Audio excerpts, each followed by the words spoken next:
안녕하십니까. 수질 분석 및 실험 수업을 담당하고 있는 송원철입니다. 금주는 8주차 수중의 질소 농도를 측정하는 총질소 측정법에 대해서 수업을 하도록 하겠습니다. 수중의 질소를 측정하는 방법은 공정시험법 상의 3가지 방법 정도를 규정을 하고 있습니다. 연속 측정법 같은 경우에는 카드뮴 환원법을 기준으로 해서 변법으로 설정이 되어 있는 부분이기 때문에 사실은 3가지 방법으로 되어 있는데, 가장 많이 쓰여지고 보편적으로 쓰여지고 있는 방법이 산화법에 의한 자외선 가시성 분광법, 헛광도법을 많이 활용하고 있습니다. 따라서 이번 총질소 분석에서는 자외선 가시성 분광법 중 산화법을 이용해서 총질소를 측정하는 방법에 대해서 학습하도록 하겠습니다. 먼저 총질소에 대한 개념을 먼저 좀 우리가 알아야 될 필요가 있습니다. 총질소라고 하는 것은 물속에 존재하는 그 총질소의 농도를 의미합니다. 보통 이제 유기성 질소 및 무기성 질소의 총합을 의미하고 있고, 이런 질소 성분의 오염원은 하수나 분뇨, 농경배수, 이제 주로 비료 같은 경우가 되겠습니다. 질소 비료라든지 이런 비료 성분들이 빗물에 의해서 식혀서 하천으로 유입이 되어지게 되면 이런 그 농경 배수에 의해서 많이 오염이 되어지고, 축산 폐수, 가축 분뇨 같은 경우에도 마찬가지고, 기타 산업 폐수들 중에서도 질소 성분이 많이 배출되는 산업들이 있습니다. 가령 예를 들면 도금 산업 같은 경우에는 강질산을 이용해서 도금이라든지 이런 것들을 행하기 때문에 그런 도금 과정 중에서 질산, 즉 질소 성분이 포함되어 있는 폐수가 많이 발생할 수 있습니다. 이러한 것들이 질소 오염 원인이 되는 것이고, 이 질소 성분은 제일 중요한 것이 그 하천이나 호수에 이런 총질소가 존재하게 되면 부영양화를 일으키는 원인 물질이 됩니다. 부영양을 일으키는 원인 물질이 되기 때문에 이 질소 성분에 대해서 중요하게 취급을 하고 있고, 수중의 질소 농도를 규제하는 것을 정부에서는 규제를 좀 더 강화하고 있는 추세이죠. 이런 총질소 성분, 질소는 그 형태에 따라서 유기성 질소와 무기성 질소로 이렇게 크게 구별이 되어집니다. 유기성 질소와 무기성 질소로 구별이 되어지고, 그와 별개로 TKN이라고 하는 총킬달 질소라고 하는 게 있습니다. 이거는 유기성 질소와 암모니아성 질소, 무기성 질소 중에서 이 암모니아성 질소의 합, 즉 유기성 질소와 암모니아성 질소의 합을 총킬달 질소 TKN이라고 얘기를 합니다. 우리나라에서는 총질소라고 해서 TN, 토탈 나이트로젠으로 규정을 하고 있지만, 미국의 EPA나 유럽 기준에서는 이 TKN을 기준으로 기준을 설정을 하고 있습니다. 이 유기성 질소라고 하는 것은 흔히 이제 아미노산이나 폴리펩티드 단백질 등 여러 가지 유기화합물 속에 있는 질소, 즉 어떤 생물체의 그 단백질 성분이라든지 또는 생물체를 형성하고 있는 아미노산, 이런 것들에 들어가 있는, 포함되어 있는 질소 성분을 얘기하는 것이고, 무기성 질소라고 하는 것들은 이런 유기성 질소들이 가수분해나 이런 것들을 통해서 암모니아성 질소로 분해가 되어지고, 또 이것이 산소에서 산화가 되면서 아질산성 질소, 질산성 질소로 이렇게 전환되어질 때 이러한 형태를 띠고 있는 것들을 우리가 무기성 질소라고 합니다.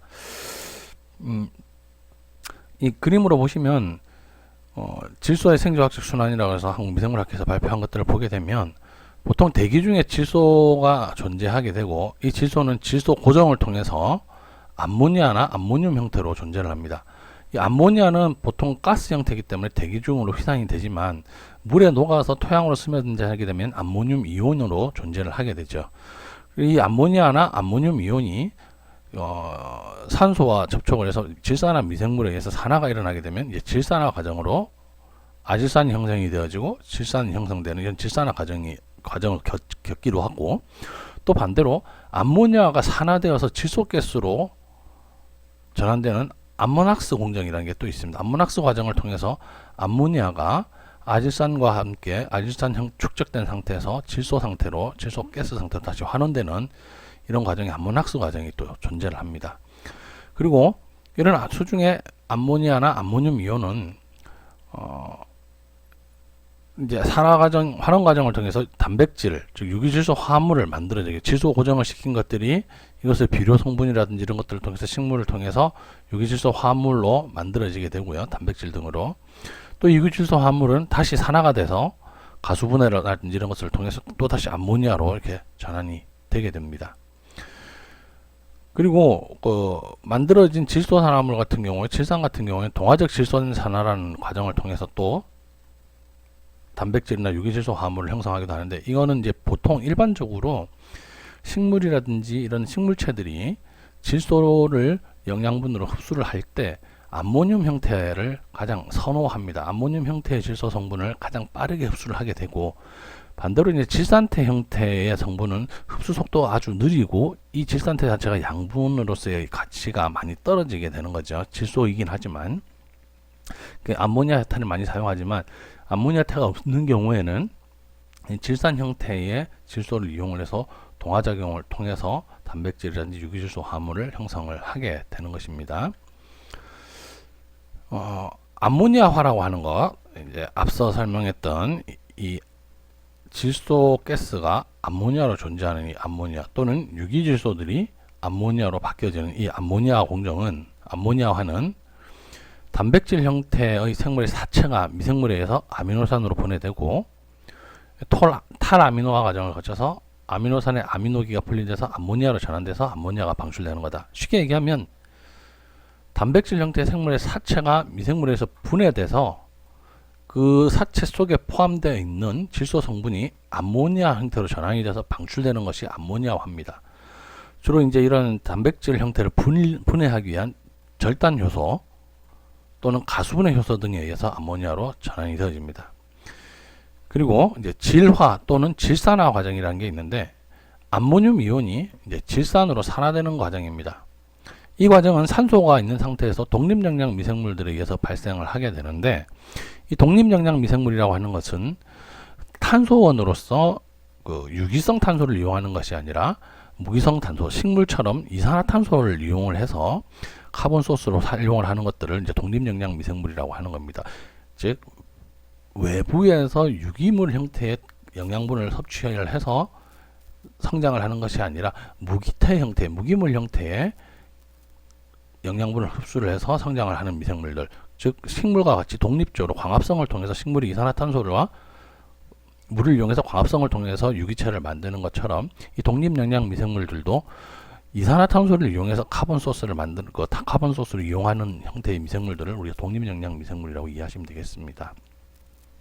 이런 독립영양 미생물에 의해서 보통 이 질산화 과정, 질화 과정이 이루어지는데 두 단계로 이루어지게 됩니다. 암모늄 이온이 나이트로조모나스에서 산소가 공급되어지는 조건 하에서 NO2, 이제 아질산으로 산화가 되고, 아질산은 다시 나이트로박터라는 미생물들에 의해서 산소 존재하에서 질산으로 이렇게 산화가 일어나게 되는 것이죠. 이게 질산화 과정 또는 질화 과정이라고 하게 되는 것입니다.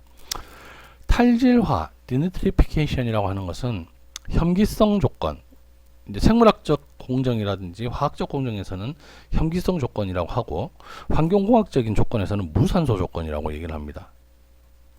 여기서는 이제 용존산소가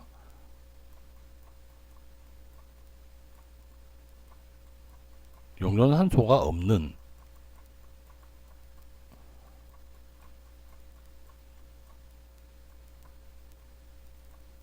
용존산소가 제로인 상태를 얘기를 하는 것입니다. 용존산소가 제로이고, 그 다음에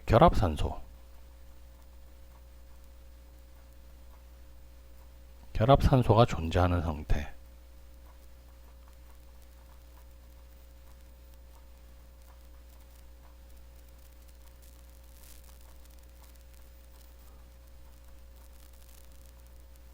존재를 우리가 무산소 조건이라고 합니다.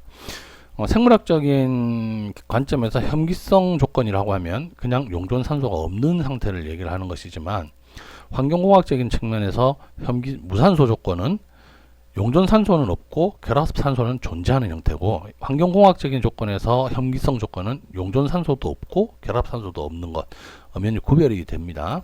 근데 일반적으로는 생물학적인 조건에서 혐기성 조건이라고 얘기를 하기 때문에, 혐기성, 특히 이제 무산소 조건 하에서 미생물이 전자 수용체와 호흡 에너지 근원으로 산소 분자 대신 질산이온, 즉 NO3를 이용을 한다는 거죠. 이걸 이용해서 일어나는 것이 탈질화입니다.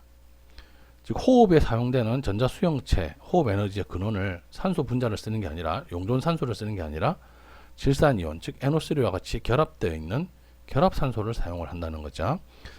사용해서 일어나는 반응이고, 이 질산이온이 탈질세균, 슈도모나스와 같은 이제 탈질세균들의 작용으로 일산화이질소 N2O나 N2로 환원되는 과정이 바로 탈질화 과정입니다. 탈질화 과정은 보시면 NO3가 N2O 형태로 산소가 하나 떨어져 나가게 되죠. 이 산소를 슈도모나스와 같은 이런 탈질 세균들이 섭취를 하게 되는 거죠. 결합산소 중에 있는 이 산소를 섭취를 하고 또다시 산소를 섭취를 해서 NO, 그리고 이제 이 NO가 N2O나 N2 가스로, 산소를 하나 더 섭취를 하게 되면 N2 가스로 또는 N2O 형태로 해서 가스 형태로 내보내게 되는 그런 과정이 탈질화 과정이 되겠습니다. 즉 수중에 있는 질산성 질소 형태를 띠고 질산 형태를 띠고 있는 질소를 질소 가스 아니면 일산화질소 같은 가스의 형태로 환원시켜서 일산화이질소 같은 가스 형태로 환원시켜서 대기 중으로 내어보내는 반응 과정이 바로 탈질화 과정이다. 그리고 아나목스 과정은 과거에는 그렇게 많은 관심을 받지 못했지만 최근에 아주 이제 관심을 많이 받고 있는 과정입니다. 이게 왜 그러냐면 말 그대로 혐기성 암모늄 산화, 이게 약자입니다. Anaerobic Ammonium Oxidation의 약자를 줄여서 이제 암모낙스 과정이라고 표현합니다. 아나목스 과정이라고 표현을 하는데 무산소 조건에서 일어나는 암모니아의 산화 과정입니다. 즉 암모니아가 산화를 하는데 무산소, 즉 용존산소가 없는 조건에서 산화 과정이 일어난다는 거죠. 즉 암모니아를 플란토마이시스 같은 이런 미생물들을 통해서, 이런 미생물들이 용존산소가 없는 상태에서 아질산 이온에 있는 결합산소를 이용해서 이 암모니아를 산화시키는 거죠. 산화시켜서 질소가스와 물로 만드는 과정입니다. 이게 왜 중요하냐면 기존의 탈질화 과정에서는 암모니아를 질산화 다음에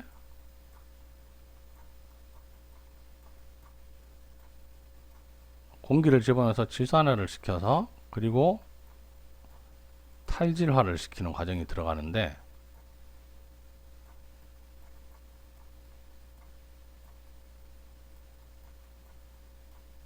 아나목스 과정은 이 질산화 과정이 거의 생략이 되거나 아니면 단축이 된다는 거죠. NO3까지 질산화를 시키는 게 아니라 NO2까지 정도만 질산화를 시키고, 그리고 용존산소가 낮은 상태에서 이 암모니아 산화가 일어나기 때문에 결과적으로 중요한 건 NO2가 축적되게끔 만드는 정도로 아주 산소를 적게 집어넣어서 질산화만 시킨다는 겁니다. 그래서 전통적인 질산화 탈질을 이용한 질소 제거 공정에 비해서 에너지 소모량이 아주 적다라는 장점이 있기 때문에 현재 뭐 하수라든지 폐수라든지 이런 것들에 포함되어 있는 총질소를 저감시키는 공정으로 이제 신기술로서 개발을 하고 있는 중입니다. 아직까지는 실증 형태가 아직 많지는 못하고 암모니아를 농축하는 그 과정들, 즉 아질산이 농축되면서 암모니아 탈질이라는 과정들이 처리 효율이 뭐 80%, 90% 이렇게 높게 나오지 못하고 있기 때문에 아직까지는 이제 경제성적인 측면에서는 유리하겠지만 그 처리 효율 측면에서는 다소 조금 불리한 부분이 있어서 이런 부분들을 개선하는데 많은 과정을 거치고 있기 때문에 현재는 이 아나목스는 아주 현재 각광받고 있고 많은 연구가 이루어지고 있는 그런 과정이라고 하겠습니다. 특히나 수처리에서 질소 제거의 에너지와 비용을 줄일 수 있는 것으로 각광을 받고 있습니다. 그 다음에 이제 중요한 건 질소 고정인데, 질소 고정은 공기 중에 질소 기체를 질소 고정 세균 등이 암모니아로 전환하는 과정이고요. 질소 고정 효소 등에 의해서 질소 고정이 수행이 됩니다. 그래서 보통 공기 중에 있는 질소가 대부분이기 때문에 이걸 우리 유기체들이 사용하기 위해서는 질소 고정 과정이 먼저 필요합니다. 이 질소 고정 과정이 가장 많은 것은 이 질소 고정 세균에 의해서 일어나는 것이고, 뭐 전기 방전이라든지 뭐 번개 방전 이런 것들을 통해서 암모니아로 또는 이제 아미노산 형태 등의 화물들로 이렇게 고정되는 부분들이 있긴 한데, 가장 중요한 부분들은 이 질소 고정 세균에서 먼저 대기 중에 질소가 암모니아 형태로 전환이 되는 과정이 있어야 이 유기체들이 이 질소가 암모니아로 전환되는 과정이 있어야지 유기화합물을 만들 수가 있고, 또 미생물들의 과정들을 통해서 질산화라든지 이런 것들이 가능하게 된다는 거죠.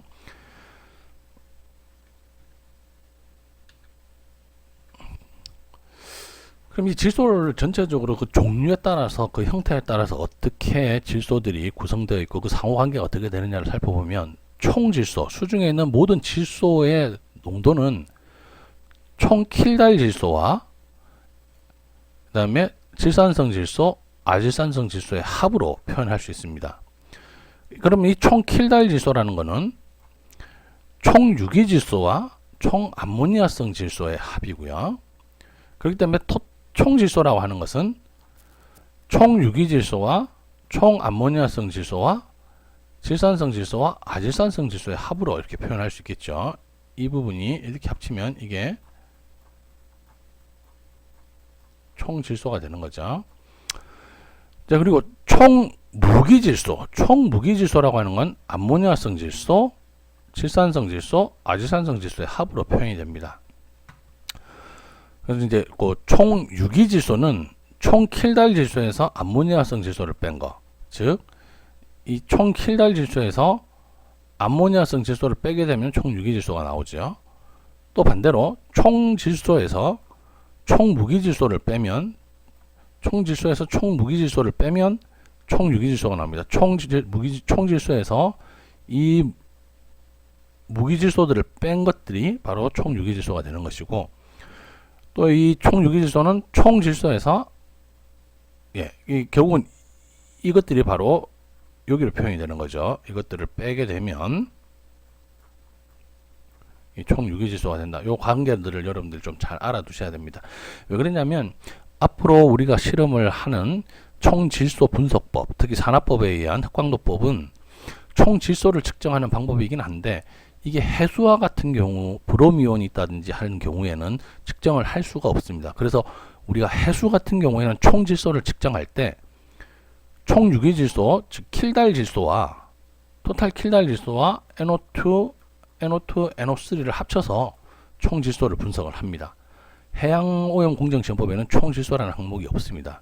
우리가 이제 담수인 경우에, 육지에서의 담수인 경우에는 총질소를 분석을 하지만, 해수인 경우에는 총질소를 분석하지를 못하고 TKN이라고 하는 총킬달질소와 그리고 NO2, NO3를 합쳐서 TN을 분석을 하게 되어 있습니다. 그래서 여러분들 이런 관계들을 조금 알고 있어야 사용을 할 수 있다는 걸 이해하시길 바랍니다. 총질소의 측정 방법은 이제 세 가지로 크게 나눠집니다. 세 가지로 나눠지는데, 흑광도법입니다. 흑광도법인데 이제 전처리법에 따라서 산화법이냐, 카드뮴 구리 환원법이냐, 환원 중류 킬달법이냐로 이렇게 분류를 하게 되고요. 산화법 같은 경우에는 정량 한계가 0.1mg/L까지 정량 한계가 됩니다. 그리고 카드뮴 구리 환원법은 0.004mg/L까지 정량할 수 있습니다. 보다 더 정밀하게 정량이 가능하죠. 그 다음에 환원 중류 킬달법은 0.02mg/L까지 검량이 가능합니다.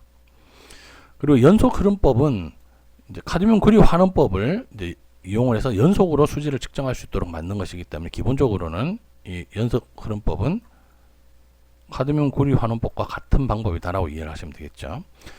그러면 이것들은 정밀도는 대부분 다 25% 내외이고요. 이 산화법 같은 경우에는 시료 중에 모든 질소 화합물을 질산이온으로 산화시켜서 이 질산이온의 양을 가지고 총질소로 환산하는 겁니다. 비교적 분해가 쉬운 유기물을 함유한 시료에 적당하고요. 해수에는 적용이 불가합니다. 특히 브로미온이 많이 포함되어 있는 해수 같은 경우에는 적용이 불가하고, 크롬이 함유되어 있는 시료에도 적용을 할 수가 없습니다. 카드뮴 구리 환원법 같은 경우에는 그 모든 질소 화합물을 질산이온으로 1차 산화를 시키고 그 다음에 다시 아질산이온으로 환원을 시키는 과정이 들어갑니다. 그래서 이 아질산 질소의 양으로 총질소를 환산하는 거다. 산화법은 질산이온으로 양으로 총질소를 환산하는 것이고, 카드뮴 구리 환원법은 산화시킨 다음에 다시 아질산으로 환원시켜서 아질산 질소의 양을 가지고 총질소를 환산하는 것이다 라고 이해하시면 되겠고요. 환원 중류 킬달법 같은 경우에는 일단 무기질소를 암모니아로 환원시킵니다. 무기질소를 암모니아로 환원시키고, 그리고 유기질소를 킬달 분해해서 암모니아를 유출시킵니다. 그래서 암모니아성 질소의 양으로 총질소를 정량하는 겁니다. 이 세 가지 방법이, 산화법은 질산성 질소의 양으로, 그 다음에 카드뮴 구리 환원법은 아질산성 질소의 양으로, 그 다음에 자외선 가시 환원 중류 킬달법은 암모니아성 질소의 양으로, 이렇게 해서 총질소를 정량하는 것이다 라고 여러분들 이해를 하시면 좋겠습니다. 어떤 방법이고 어떤 차이가 있는지를 여러분들 이해를 하셨으면 좋겠습니다. 그러면 이렇게 측정을 한 총질소는 우리가 주로 어떤 용도로 활용되고 있는지를 알아야 될 텐데, 먼저는 이제 각 기준들에서 환경정책기본법상의 이제 생활환경기준, 그래서 이제 총질소의 농도를 기준을 잡고 있습니다. 즉, 이 지금 우리가 생활 환경에서 접하고 있는 하천이나 호수의 수질에서 질소 농도가 얼마이면 이 물의 상태가 어떤 상태가 되고, 어떤 등급에 해당하는 물이고, 이 등급에 해당하는 물은 어떤 용도로 사용할 수 있다는 그 기본적인 기준 틀을 만들어 놓은 법이죠. 환경정책 기본법상에서의 총질소 기준을 보면 하천은 총질소 기준이 없습니다. 하천은 총질소 기준이 없고, 우리나라의 하천 같은 경우에는 유하 시간이 비교적 짧고, 그렇기 때문에 하천에 질소가 들어가더라도 빠른 속도로 이제 하천으로 흘러나가 버리기 때문에, 바다로 흘러나가 버리기 때문에 하천의 질소 기준이 그렇게 기준을 현재는 설정해 놓지 않고 있습니다. 하지만 2015년도 서울대학교에서 이제 환경부 의뢰를 받아서 조사를 한 연구 과제에 보게 되면, 총 질소 같은 경우가 상대적으로 하천의 길이가 긴 낙동강이라든지 이런 큰 강에서는 마지막 하구원에 특히 뚝이라든지 이런 것들이 만들어지게 되면 거기서 녹조를 발생시키는 원인이 인보다는 질소의 가능성이 더 높다. 특히나 마이크로시스티스 같은 그런 녹조류 같은 경우에는 이 질소에 의해서 오히려 조류가 이제 녹조가 발생할 수 있는 가능성이 훨씬 더 높다라는 그런 내용의 논문들을 발표를 한 연구 결과들이 있기는 합니다. 그래서 향후에는 하천에도 총질소 기준을 적용해야 되지 않느냐라는 이런 안을 제시를 했던 이런 연구 보고서가 있는데, 아직까지는 기준이 없습니다. 하천에서는 기준이 없고, 호수의 경우에는 각 등급에 따라서 0.2, 0.3, 0.4, 0.6, 1, 1.5, 1.5 초과 이렇게 기준을 잡았고요. 이 호수에서 총질소도 역시 부역량화와 관계된 측면이라고 보시면 되겠습니다. 호수나 하천에서는 이 부역량화와 관련해서 질소의 농도를 기준으로 잡았다라고 보시면 되고요. 이 총질소는 결과적으로는 우리가 총인과 같이 모든 것을 보게 됩니다. 생활환경 기준에서 보게 되면 기준은 이렇게 설정을 하고 있다라고 보시면 되겠고요. 그리고 먹는 물 수질 기준에서는 질소 성분들을 우리가 건강상 유해 영양 무기물질 기준으로 질소를 보고 있습니다. 총 질소로 보는 게 아니라 암모니아성 질소와 질산성 질소에 대해서 보고 있는데, 암모니아성 질소는 0.05mg/L 이하를 기준으로 하고 있고요. 먹는 물 기준으로. 질산성 질소는 10mg/L 이하를 기준으로 보고 있습니다. 그러면 이 먹는 물에서 암모니아성 질소는 어떤 의미냐 하면 분변 오염의 기준입니다. 분변 오염이 되었느냐 안 되었느냐.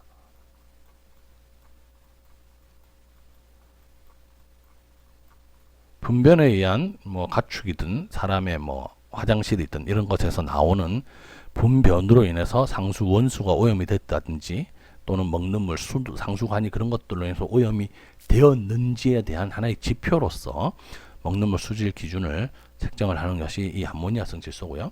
질산성 질소 같은 경우에는 유아 6개월 미만의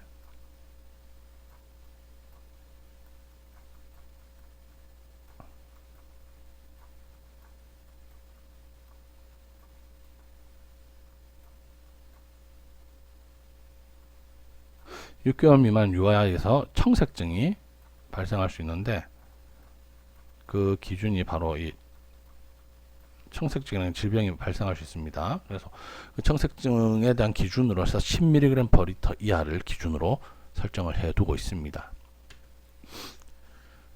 이제 가장 많이 쓰고 있는 기준은 결국은 하수법이죠. 하수라든지 폐수와 관련되어서 질소가 하수, 폐수 처리를 통해서 오염 인풋으로 들어오는 질소 농도 대비했을 때 여기서 처리한 하수 처리장이나 폐수 처리장에서 처리한 물이 수계로 흘러나가서 부역영하를 발생할 것이냐 말 것이냐, 거기에 따라서 하수 방류수의 수질, 폐수의 수질 기준들이 설정이 되어집니다. 그래서 방류수 수질 기준에서 가장 중요하게 취급하고 있는 것이 결국은 이 질소라고 보시면 되는데, 공공하수 처리시설은 처리 용량 500톤 이상의 대형 시설들은 질소가 20mg/L 이하로 방류를 해야 됩니다. 보통 우리가 하수 같은 경우에는 유입 질소 농도 한 60 정도, 유입이 한 40에서 60mg/L 정도로 보통 유입이 되기 때문에 대략 한 60에서 70% 정도 제거를 해야지 이 기준치를 만족시키는 거고요. 항상 이 기준치 이하이기 때문에 보통 운영 수질 기준 한 10mg/L 이하로 조절을 해서 운영을 하고 있습니다. 그리고 중규모 50에서 500톤, 50에서 500톤 사이의 처리시설도 질소 기준은 20이고, 처리 용량이 50톤 미만의 소형 공공하수 처리시설은 간이 공공하수 처리시설, 내지는 뭐 마을 하수도 이런 것들이겠죠. 이런 것들은 40mg/L 이하로 방류수 수질 기준이 책정되어 있습니다. 그리고 공공 분뇨 처리 시설은 60mg/L 이하로 표시되어 규정을 하고 있는데, 하수에 비해서 분뇨는 그 발생량, 유량이 절대적으로 작기 때문에 그 전체 오염 부하량으로 계산했을 때는 이게 뭐 3배 정도 높다고 하더라도 분뇨 자체, 분뇨 처리 시설에서 배출되는 유량 자체가 작아서 총 부하량은 오히려 더 낮다라고 보시면 되겠습니다. 그리고 개인 하수 처리 시설 같은 경우에 이제 하수도가 없는, 하수도나 하수 관거가 깔려 있지 않은 그런 지역에 설치된 가정에서 오수를 처리하는, 가정이나 시설들이 오수를 처리하는 경우에는 50톤, 1 50톤 미만은 그 기준이 없고요. 1 50톤 이상이 되는 시설은 20mg/L 이하로 공공하수처리 시설의 수질 기준과 동일하게 적용을 하고 있습니다. 그리고 폐수도 마찬가지입니다. 폐수의 배출 허용 기준도 이제 개별 처리 시설, 공장들이 직접 폐수를 처리하는 개별 처리 시설들은 이런 지역 구분에 따라서 30, 60, 80, 30의 그 배출 허용 기준을 가지고 있고요. 폐수 배출량 2000톤 미만인 경우에는 40, 80, 120, 30의 배출 허용 기준을 가지고 있습니다. 그리고 공공폐수 처리 시설, 산단이라든지 산업단지라든지 이런데 폐수 종말 처리 시설에서 공공을 운영하는 폐수 처리 시설의 경우에는 지역 구분 없이 20mg/L 이하의 수질로 만족을 시켜서 방류를 해야 된다라고 규정을 하고 있습니다.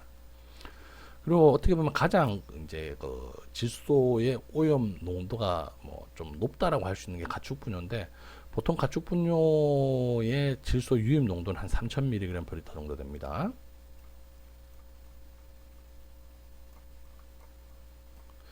근데 이걸 이제 그 공공처리 시설이나 가축분뇨 처리업자들은 60mg/L 이하로 낮추어서 처리를 해야 되고요.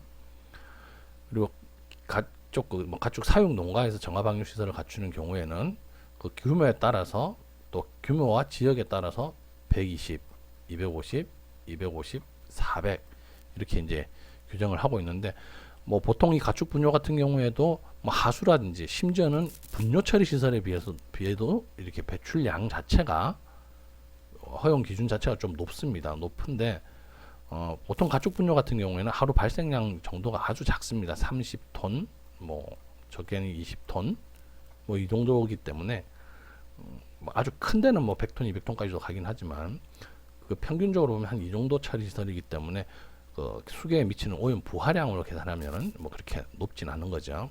그리고 또 처리 자체 원수가 아주 높기 때문에 이걸 이 농도까지 처리하고 더 처리를 하게 될 경우에 이쪽 사육 농가라든지 이런데 어떤 경영적인 문제, 경제적인 문제도 고려를 해야 되기 때문에 수질 기준을 이렇게 산정을 해서 관리를 하고 있습니다.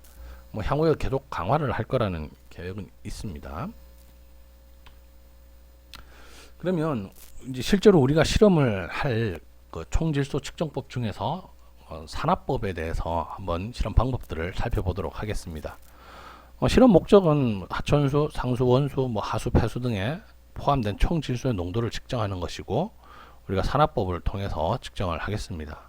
이 용도는 이 산화법을 통해서 측정한 즉 시료 등의 모든 질소 화합물을 알칼리성, 광합성 칼륨을 사용해서 120도씨에서 유기물과 함께 분해해서 질산이온으로 산화시키고 산성 상태에서 220나노미터 해석 강도를 측정해서 총질소를 정량하는 것이고요. 이 시료는 보통 분해가 되기 쉬운 유기물에 함유되어 있는 시료에 적용을 하고, 브로미온이나 크롬이 함유되지 않은 시료에 적용을 합니다. 호수나 하천의 부영영화 여부를 파악한다든지, 하폐수 처리 시설의 방류수의 총질소 배출 효용 기준의 적합 여부를 판단한다든지, 또는 하폐수 처리 시설의 총질소 제거 효율을 파악을 해서 이 시설이 정상적으로 가동되고 있는지를 판단하는 하나의 기준으로서 총질소를 분석을 하는 것입니다. 총질소를 측정하기 위해서 필요한 준비물을 살펴보면, 먼저 측정을 하기 위해 시료가 있어야 될 것이고요. 그리고 시약으로 알칼리성 광산 칼륨 용액, 염산 1+16, 표준 원액, 그 질소 농도로 100mg/L짜리 표준 원액과 이 100mg/L의 표준 원액을 이용해서 표준 용액 20mg/L의 표준 용액을 조제해서 사용을 합니다. 그 기구와 장비에는 이제 120도씨에서 30분간 가열 분해하기 위해서 분해병이 필요하고요. 그리고 고압증기 멸균기, 우리가 오토클레이브라고 하는데 고압증기 멸균기가 필요합니다. 이 고압증기 멸균기는 120도씨에 도달해서부터 30분간을 작동이 가능해야 되고, 1.2kg per 제곱센티미터 이상의 압을 가지고 있어야 됩니다. 그리고 자외선 가시성 분광 광도기, 분광도기라는 게 있어야 되고요. 그 다음 진공 여과 세트와 여지가 필요합니다. 진공 여과 세트와 여지가 필요합니다. 시약과 표준액을 보면 알칼리성 광산 칼륨 용액, 3%짜리 알칼리성 광산 칼륨 용액인데, 가성소다 이제 수산화 나트륨 20g과 광산 칼륨 15g을 정제수에 녹여서 500ml에 맞춥니다. 이것은 우리가 실험을 할 때마다 조제를 해서 사용을 해야 됩니다. 미리 만들어서 보관하고 있는 게 아니라 사용할 때 조제를 해서 사용을 해야 된다. 이렇게 이해를 하시면 되겠습니다. 사용시 조제한다. 염산 1+16, 이제 시료를 산성 상태로 유지시키기 위해서 염산 1+16을 사용하는데, 염산 농도로 36.5에서 38%의 농도에 해당하는 염산 10ml와 물 160ml를 혼합하면 염산이 1, 물이 16이 되는 거죠. 그래서 1+16의 염산이 만들어집니다. 1+500의 염산은 우리가 검량선을 만들 때 표준 원액을, 표준 용액을 가지고 이제 검량 곡선을 만들 때, 그때 표준 원액의 표준 용액을 일정량 분출을 해서 실험을 하게 되는데, 그때 이제 산성 조건을 맞추기 위해서 사용하는 게 1+500 용액을 사용을 합니다. 그래서 이제 이거 같은 경우에 염산 1ml에 정제수 500을 혼합하는 거죠. 그 다음에 질소 100mg/L의 표준 원액은 질산칼륨 을 먼저 105도씨에서 110도씨에서 4시간 건조를 시킵니다. 건조를 시키고 난 그 건조된 질산칼륨을 0.7218g을 정제수에 녹여서 1리터에 맞추면 100mg 질소의 표준 원액이 만들어집니다. 그러면 20mg 질소 per 리터의 표준 용액은 이 100mg을 5배 이상하면 되겠죠. 그래서 이 만들어진 표준 원액 중에서 20ml를 분취해서 그걸 정제수를 넣어서 100ml로 맞추면 되겠습니다. 시험 방법은 먼저 시료와 바탕시험액의 전처리를 합니다. 전처리 과정은 결국은 유기물을 분해해서 암모니아성 질소 형태로 만들고, 그리고 그걸 다시 산화시켜 가지고 치산성 질소로 분해를 시키는 거죠. 그래서 시료와 정제수 50ml를 분해병에 주입을 합니다. 정제수는 이제 바탕시험액이 되는 겁니다. 제로 0포인트를 잡기 위한 바탕시험액이 되는 것이고, 시료는 이제 질소 함량으로 0.1mg 미만이 되도록 우리가 먼저 희석을 하고 나중에 농도를 계산한 다음에 그 희석 배수를 곱해주든지 이렇게 해야 됩니다. 분해병에 집어넣고 이제 알칼리성 광산 칼륨 3% 용액을 10ml를 주입을 합니다. 그러면 분해병 안에 60ml가 들어가게 되겠죠. 그리고 뚜껑을 닫고 고압 증기 멸균기에서 120도씨에 도달해서부터 30분간 가열을 합니다. 가열이 끝나고 나면 분해병을 냉각합니다. 그럼 여기 전처리가 끝났고요. 전처리 30분 가열하는 동안 우리가 검정곡선을 작성을 합니다. 그 사이에 검정곡선을 작성을 하는데 표준 용액, 즉 20mg/L 질소에 20mg 질소 per 리터의 표준 용액을 0에서 10ml를 단계적으로 취합니다. 뭐 2, 4, 6, 8 뭐 이렇게 하든지 최소한 3개 이상을 분치를 해서 100ml의 플라스크에 넣고 표선에 맞춥니다. 그리고 이 100ml에서 다시 25ml를 분치해서 500ml 비커에 넣고요. 비석관에 넣고 다시 염산 1+500을 5ml를 집어넣습니다. 그래서 25ml가 들어가 있는 이 25ml를 분치한 그 액을 가지고 220 나노메타에서 이거 220입니다. 220 나노메타에서 각 용액의 흑광도를 측정을 하고 질소의 양과 흑광도의 관계를 선을 작성을 합니다. 검정곡선이 작성이 끝나고 분해병 냉각이 완료가 되면 이제 시료를 분석을 하는데, 이 시료를 분석하기 전에 먼저 전처리된 시료의 상층액을 여과를 합니다. 전처리 분해병 안에 이렇게 시료가 있겠죠. 그래서 여과를 해서 초기에 5에서 10ml는 버리고요. 보통 이제 분해 여과 깔때기가 있으면 이 깔때기 안에 다시 이런 시험관을 넣고 여기서 여과를 시킵니다. 여과를 해서 5에서 10ml 정도 여기 차는 것들은 버립니다. 버리고 나머지를 여과를 시킵니다. 여과를 시키고 여과한 거에서 25ml를 분취해서 비석관에 옮긴 다음에, 여기도 25ml였죠. 검정색 곡선할 때도 거기에 염산 1+16 5ml를 각각 주입을 합니다. 주입을 하고 바탕 시험액을 대조액을 해서, 이 바탕 시험액을 가지고 흑광도를 0으로 잡는 겁니다. 0으로 잡고요. 대조액을 해서 220 나노미터에서 흑광도를 측정을 합니다. 흑광도를 측정을 해서 미리 작성한 검정곡선에서 질소의 양을 계산을 합니다.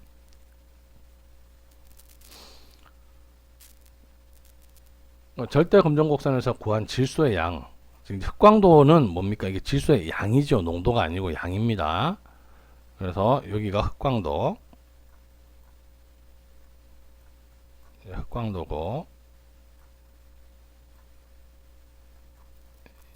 이게 미리그램 질소가 될 겁니다. 질소의 선을, 포인트를 이렇게 잡아서 검량선을 긋고, 내가 이제 이 시료들의 흑광도 값을 찍으면 질소의 양이 얼마다 이렇게 나오겠죠. 그래서 그 질소의 양을 바탕으로 질소의 농도를 산출하게 됩니다.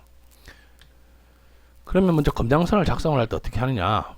표준 용액 20mg 질소 per 리터를 2, 4, 6, 8, 10ml를 분취했다고 하면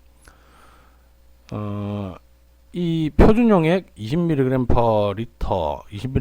per 리터의 표준 용액에는 1ml에 0.02mg의 질소가 들어 있습니다. 즉 ml당 0.02mg이 들어 있고요. 그걸 2ml를 100ml로 집어넣은 거죠.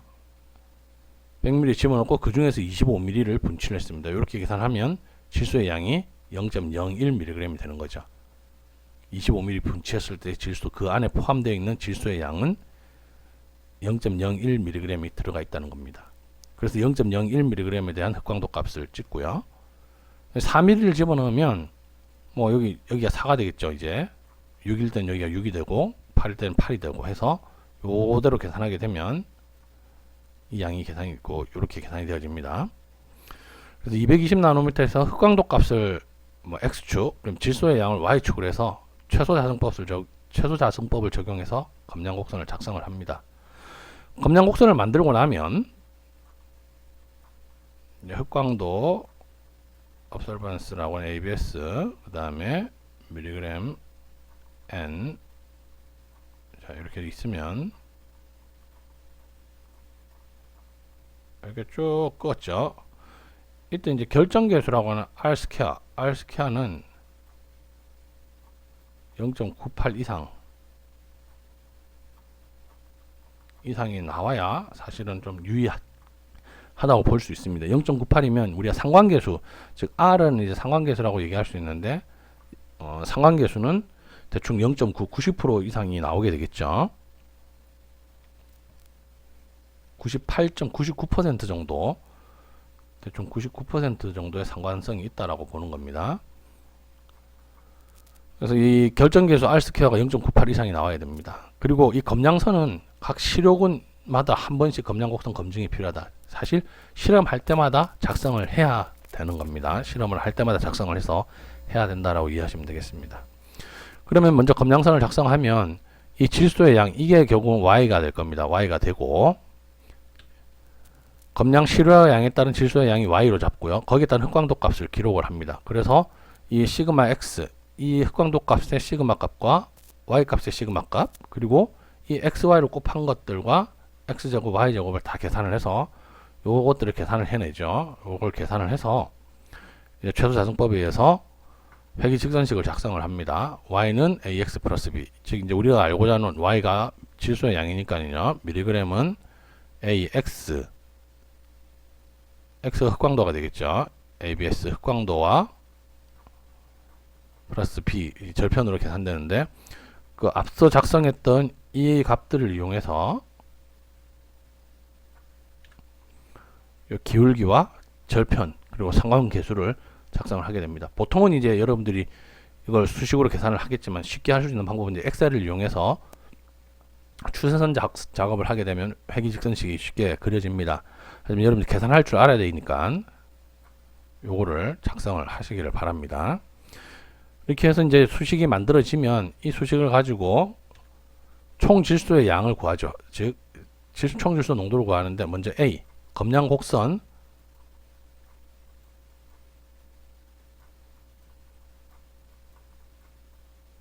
Y는 AX 플러스 B에서 구한 이 Y 값, 이 Y 값이 여기 들어가는 겁니다.